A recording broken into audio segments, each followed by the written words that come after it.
सरकार चाहती है किसानों की आवाज ना उठाए, सरकार चाहती है मजदूरों की आवाज ना उठाए, तो सरकार तानाशाही चलाती है। ये वो लोग हैं जो कांग्रेस को भी स्टेजों पे नहीं चढ़ने देते। यार रणदीप सुरजेवाला आता कांग्रेस का राष्ट्रीय लीडर है, उसके कमलों को फेंक दिया। मूर्ख बनाना चाहता है, जे कंडीशन किसान को बुलाना चाहता है। कहते पहले बुराड़ी आइए, उसके बाद अगले दिन हम बात करेंगे। हम एज ए कंडीशन किसी से बात नहीं करना चाहते। हमें पता चल जाएगा जब उनकी नीयत साफ होगी, नॉन कंडीशन सरकार बात के लिए बुलाएगी, तब हम बात के लिए जाएंगे। मानने योग्य बात होगी तो मानी जाएगी। नमस्कार दोस्तों, मैं मनजीत सिंह स्वागत करता हूं आपके अपने चैनल वेलकम फॉर यूएमएस में। दोस्तों आज हमारे साथ हैं बाराखाप के पूर्व प्रधान किसान नेता सुरेश कोत जी, और ये कुंडली बॉर्डर पर है, दिल्ली का जो कुंडली बॉर्डर है वहाँ पर मौजूद हैं। और ये ना सोचो कि आप सोफों पर बैठे हैं, ऐसा नहीं, ये कोई ऑफिस है उसमें बैठ गए थे और जो अपनी ड्यूटी दे रहे हैं धरने पर, और उनसे हम बातें करेंगे। तो सबसे पहले राम राम प्रधान जी। राम राम जी। सबसे पहले प्रधान जी आप एक बात बताओ, जैसे धरना 26 तारीख का था और उससे पहले ये आप गिरफ्तार कर लिए गए, या क्या रीजन था इसका? ये सरकार चाहती है किसानों की आवाज ना उठाए, सरकार चाहती है मजदूरों की आवाज ना उठाए, तो सरकार तानाशाही चलाती है। सरकार हमारे आंदोलन को फैल करना चाहती थी, क्योंकि हमारी एक रणनीति थी कि पंजाब के किसान को किसी तरह की दिक्कत ना आए। हरियाणा का किसान उसकी अगवानी करता हुआ उनको दिल्ली तक लेकर के आए। जितने रास्ते में बैरियर लगे, हरियाणा का किसान सबसे पहले अपनी छाती अड़ाए, चाहे सरकार गोली चलाओ, लाठी चलाओ, पानी की बारिश करो, कुछ भी करो, हरियाणा का किसान झेले। इस बात का सरकार को पता चल गया, इसलिए हमारे को उठा लिया गया। सीधी सी बात है, किसान की आवाज़ को दबाना चाहते थे। जितने भी किसान नेता उठाए गए थे, क्या सभी को छोड़ दिया गया है? नहीं, और अभी तक हमारे बहुत से साथी आंदोलन में नहीं पहुंचे। अच्छा, मुख्यमंत्री श्री मनोहर लाल खट्टर जी ने कहा है कि ये कांग्रेस के भड़काए हुए, जैसे पंजाब से आए हैं, ये बोल रहे हैं कांग्रेस के भड़काए हुए हैं। ये वो लोग हैं जो कांग्रेस को भी स्टेजों पे नहीं चढ़ने देते। यार रणदीप सुरजेवाला आता कांग्रेस का राष्ट्रीय लीडर है, उसके कमलों को फेंक दिया। ये मनोहर लाल खट्टर हो या कोई बीजेपी का नेता हो, साफ साफ शब्दों में सुन लो, 1988 के अंदर चौधरी महेंद्र सिंह टिकैत ने आंदोलन लड़ा था। अटल बिहारी वाजपेयी, लाल कृष्ण आडवाणी, मुरली मनोहर जोशी, सारी बीजेपी इसकी उनकी स्टेज पर थी। तब इन्होंने राजनीति नहीं चमकती थी। अन्ना ने आंदोलन लड़ा था, सारी बीजेपी उनके स्टेज पे थी, तब उन्होंने राजनीति नहीं चमकी। अब बाबा रामदेव ने आंदोलन लड़ा था, सारी बीजेपी इनको सपोर्ट कर रही थी, तब राजनीति नहीं चमकी। ये दूसरे को आंदोलन को बदनाम करने के लिए बीजेपी वालों ने एक गेम खेल रखा है। स्टूडेंटों ने आंदोलन लड़े, उनको कह दिया टुकड़े टुकड़े गैंग। मुसलमान एक आंदोलन चला रहे थे, उनको कहने लगे अलगाववादी हैं। कम्युनिस्टों ने एक आंदोलन चलाया था, उसको कहने लगे नक्सलवादी हैं। कुछ पत्रकार साथियों ने इनके खिलाफ लिखना शुरू किया, उनको कहने लगे अर्बन नक्सल हैं। ये आंदोलन को बदनाम करने के लिए महारत हासिल है बीजेपी को। और अमित शाह का बयान आया है प्रधान जी एक, जैसे कि हम किसानों से बात करने के लिए तैयार हैं, क्या कुछ आपके पास संदेश आया है? मूर्ख बनाना चाहता है, जे कंडीशन किसान को बुलाना चाहता है।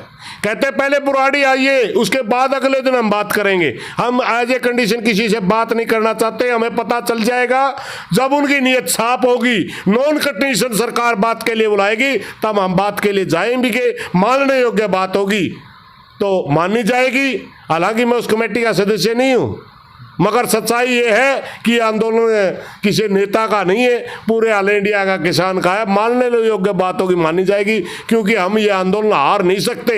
अगर हम ये आंदोलन हार जाते हैं तो हमारी नस्लें खत्म हो जाएंगी, हमारे आने वाली पीढ़ियां खत्म हो जाएंगी। हम हजारों फुट की खाई हमारे पीछे, एक ही विकल्प है मात्र, जीत जीत, और ये तीनों काले कानून समाप्त। बुराड़ी जो जगह है, स्टेडियम है, उसके लिए संदेश सब ज्यादा, क्या किसान जाने के लिए तैयार है या नहीं? बुराड़ी तो एक कच्ची जेल है, या फिर उसको जेल? हमारा बताओ हमारा क्या कसूर है? क्यों ऐसी जगह क्यों बुला रहे आप? अरे हम दिल्ली जा रहे थे, क्यों रोक हमारे को? हम जंतर मंतर मांग रहे थे, क्यों नहीं दिया? हम अपने देश की राजधानी में नहीं जा सकते? क्या हरियाणा का किसान अपनी देश की राजधानी में नहीं जा सकता? क्या ये राजधानी हमारी, दिल्ली हमारी नहीं है? क्या पंजाब का किसान नहीं जा सकता? ये प्रधानमंत्री हमारा नहीं है? ये संसद भवन हमारा नहीं है? हम आवाज नहीं उठा सकते? ये हमारे को मूर्ख बना रहे लोग। अमित शाह जी ने बोला था कि 3 तारीख से पहले इसका निचोड़ यानी बातचीत इसका सॉल्यूशन हो जाएगा। नहीं होगा। क्यों आज मीटिंग? क्योंकि उनका बयान ये आया था, कृषि मंत्री का बयान आया था कि हम 3 तारीख को मीटिंग बुला रहे हैं और किसानों को समझा देंगे कि ये कानून किसान के हित में है। हमारे को मूर्ख समझते हैं लोग, जबकि हमारे हर वक्त घर में पढ़े लिखे बच्चे हैं, वो इस कानून के बारे में अच्छी तरह जानते हैं। आप आंदोलन को देखिए, आज हरियाणा का किसान बुजुर्ग कम है, नौजवान ज़्यादा है, क्योंकि उनको पता है, उन्होंने इन कानूनों को पढ़ा है, वो जानते हैं। हमारे को पागल समझने की कोशिश ना करे। मोदी जी कल भी उसकी बात कर रहे थे, मन की बात। मोदी जी से मैं कहना चाहूँगा, मन की बात छोड़िए, बहुत दिन मूर्ख बना लिया। अब किसान की बात करिए, किसान की बात ही चलेगी, वही बात मान्य होगी। किसानों को, सभी किसानों को बुराड़ी स्टेडियम में बुलाया गया था और वहाँ पर किसानों को जो ये किसानों के फायदे के लिए कानून है वो समझाने के लिए बीजेपी कुछ ऐसा बयान दे रही है। बुराड़ी कच्ची जेल, हम नहीं जाएंगे। हम पहले जा रहे थे, क्यों रोके? जहाँ रोक दिए, जहां तक हमारा मन करा नाके तोड़े। अब हम आगे नहीं तोड़ दे नाके, कौन तोड़ दे हमें? नाके तो फोर्स ने लगा रखे हैं ना, रोक तो दिल्ली प्रशासन ने रखे है ना। हरियाणा का पुलिस खड़ी है, दिल्ली की पुलिस खड़ी है, नाका तोड़ने लगा हमने, कौन तोड़ दे हमें? क्या जरूरी है हमें तोड़ने की? जहां तक हमने अच्छा लगा तोड़ दिए, अब कौन तोड़ दे? प्रधान जी, जो जाम लग रहा है ये कितना लंबा है? पूरा काफी लंबा दिख रहा है ये। मैं कुंडली बॉर्डर पे हूँ, ये लगभग 25 किलोमीटर लंबा जाम है। 25 किलोमीटर तक हमारे किसानों के लंगर चलते हैं, 25 किलोमीटर तक हमारे किसानों की ट्रैलियाँ चलती हैं। मेरी खुद की जिस गाड़ी में मैं अपने घर से आया था जेल से रिलीज होते हुए, वो गाड़ी यहाँ से 3 घंटे पैदल चलने के बाद आपको मिलेगी। वो गाड़ी लगभग 18 किलोमीटर यहाँ से है, 18 किलोमीटर दूर वो गाड़ी है। अगर प्रधान जी किसानों की बात बीजेपी सरकार नहीं मानती तो फिर क्या आगे की रणनीति? हम लड़ रहे हैं, नहीं मानती का तो सवाल ही पैदा नहीं होता। मोदी जी घमंड कर सकते हैं, वो अलग चीज़ है, हम अपनी पेट की लड़ाई लड़ रहे हैं। रही बात, मैं आपको बता दूंगा, ये आंदोलन छोटा मोटा आंदोलन नहीं है, ये भारतवर्ष की 70% जनता का आंदोलन है। भारतवर्ष के अंदर आज भी 70% जनता खेती के ऊपर आधारित है, और आज भी भारतवर्ष के अंदर 26% जनता मजदूरी पे आधारित है। ये सारे के सारे समाप्त हो जाएंगे, सारे के सारे समाप्त। जो भारतवर्ष में यानी किन किन स्टेटों से लोग यहाँ पर आए धरने पर? देखिए, दिल्ली का आंदोलन हमने रखा, सबसे पहले ज़्यादा किसानों की संख्या तो दिल्ली के नज़दीक की आएगी। उत्तर प्रदेश का किसान हमारे साथ है, पंजाब का किसान हमारे साथ है, हरियाणा का किसान हमारे साथ है, राजस्थान का किसान हमारे साथ है, और दूर के जो स्टेट हैं उनके नेता हमारे साथ है। लगभग 500 किसान संगठन इस आंदोलन में शामिल है। सब एक मत है कि ये काले कानून किसान को बर्बाद करने के कानून हैं, ये वापस होने चाहिए। जो राशन पानी है कितने दिन का लिया है प्रधान जी? राशन पानी तो हमारा चलना शुरू हो गया। राशन पानी पंजाब का किसान लिया था 5-6 महीने का, मगर वो तो 1 दिन का भी नहीं लग गया। यहाँ तो गुरुद्वारों ने लंगर शुरू कर दिया। यहाँ तो हर रोज जितने यहाँ किसान हैं उनसे ज़्यादा लोगों का लंगर यहाँ गुरुद्वारा भेज रहा है, और यहाँ ट्रैलियों में भी बन रहा है, और गांव से भी आने शुरू हो गए। दूध गांव से आना शुरू हो गया। दिल्ली में दूध 100 रुपये किलो हो जाएगा, यहाँ फ्री में मिलेगा किसान को, क्योंकि गांव में भैंस किसान पालता है। उन्होंने अपनी अब किसान भाइयों की सेवा करनी शुरू कर दी है। अब कोई लिमिट नहीं रहेगी। आज जो संख्या थी कल उससे दुगनी होगी, कल जो संख्या होगी परसों उससे दुगनी होगी। इस किसान आंदोलन से दिल्ली के लोगों पर भी कोई प्रभाव पड़ेगा? दिल्ली के लोगों को भी, चाहे हम प्रार्थना करना चाहते हैं, सरकार को बोलिए कि हमारे को क्यों मूर्ख बना रखा है, हमारे को क्यों तंग कर रहे हैं आप लोग। किसानों से बात करिए, दिल्ली के लोग भारत सरकार को मजबूर करें कि दिल्ली सरकार किसानों से बात करे, किसानों का मुद्दा हल करे।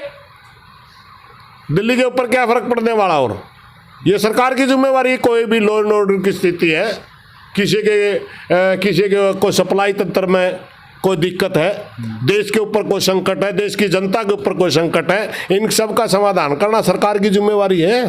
सरकार करे ना कहूँ, बात करे, आंदोलन समाप्त करवाए, कानून वापस लो। ये पूरा भारत में किसानों की आवाज़ गूंज रही है अभी, जितने भी टीवी है, मीडिया चैनल है, वो सभी आ चुके हैं, लेकिन बीजेपी के फिर भी कोई जू नहीं रेंग रही है। क्या कारण है ये सर? ये तो चैनल वाले तो आधे के करीब तो आज भी हमारे आंदोलन को बदनाम करने पर तुले हुए हैं। कुछ है, आधे चैनल हैं जिन्हों में थोड़ा थोड़ा जमीर जाग गया है। कुछ चैनल तो आज भी हमारे आंदोलन को बदनाम करने के लिए बहाने ढूंढ रहे हैं, बहाने। कोई कुछ दिखा रहा है, कोई कुछ दिखा रहा है, लेकिन हमारे को फर्क नहीं पड़ता, क्योंकि ग्राउंड के ऊपर किसान का आंदोलन, किसान लड़ रहा है। और जितने भी किसान भाई और दर्शक देख रहे हैं उनको कोई संदेश देना? मैं पूरे भारतवर्ष के किसान से एक प्रार्थना करना चाहूँगा, आप अगर बहुत ज़्यादा दिल्ली से दूर है, नज़दीक है, तो आप आइए, आंदोलन का हिस्सा बनिए। अगर आप बहुत ज़्यादा दूर हैं या आपकी कोई मजबूरी है, आप नहीं पहुंच सकते, आप अपने तहसील लेवल पर, अपने डिस्ट्रिक्ट लेवल पर प्रदर्शन कर सकते हैं, धरना दे सकते हैं, अनशन कर सकते हैं, पुतला फूंक सकते हैं, जो भी आंदोलन का रूप इख्तियार करें। मगर सभी देश के किसानों से हमारी हाथ जोड़ के प्रार्थना है, इस आंदोलन का हिस्सा बनिए, क्योंकि आगे अगर हम ये आंदोलन हार गए तो आगे लड़ने के लिए हमारे पास कुछ बचेगा ही नहीं, हम समाप्त हो जाएंगे। तो साथियों, ये थे हमारे साथ जो बाराखाप के पूर्व प्रधान भी रह चुके हैं और किसान नेता सुरेश कोत जी। और इस चैनल को ज़्यादा से ज़्यादा शेयर ज़रूर करें। धन्यवाद।